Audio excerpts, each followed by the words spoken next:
Not all Russians like what they see in Ukraine. Far from it. International Affairs correspondent Batya Leventhal, good evening to you. Tell us about the protest, if you can find it.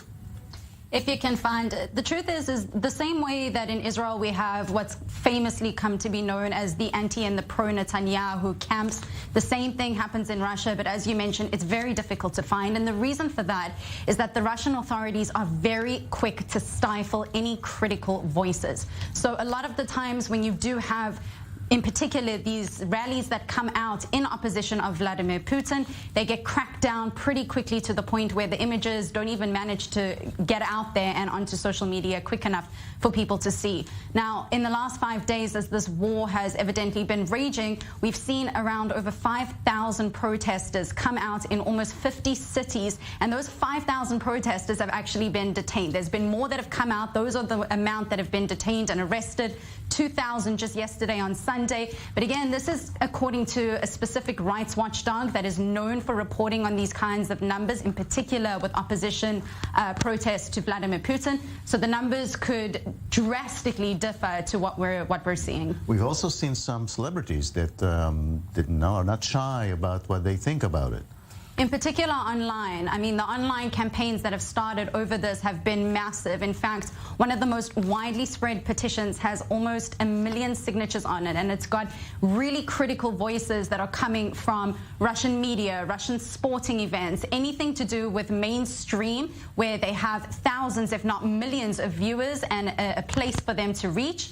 They're also signing this and being a part of putting that out there. But as a result, you've got the Russian government that's also cracking down online, making sure that Twitter and Facebook are evidently restricted or blocked so that they can't do that. So the Russian government is also making a very big point at making sure that it seems like there's not a lot of opposition to their invasion of Ukraine. Right, the Russian system of oppressing the protest.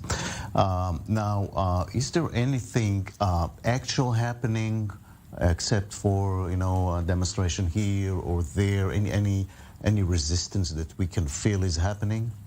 Inside Russia, this is quite difficult, as you can imagine, and as we've spoken about both in person and online, it gets shut down pretty quickly. So there must be thousands of Russians that are against the war. You also have to remember, as part of the former Soviet Union, so many Russians actually have friends, have family, have some kind of relatives that are in Ukraine and don't want to see them losing their lives or having to run to bomb shelters. And so there has to be opposition to this, but putting it out there is pretty hard when you've got a government that's so quick on cracking down on dissent. So while there's probably a will to do it, there's probably also a fear that accompanies it of what happens if they do go out and protest, or if there is a further measure they can take against their own government. Now, we don't know what's going to be the effect of the sanctions, but if it's going to be very dramatic, will that, you think, may tilt the mood in Russia? Sanctions are an interesting game because sanctions are normally put in line for the long term. So it takes time to be able to see if there is an effect.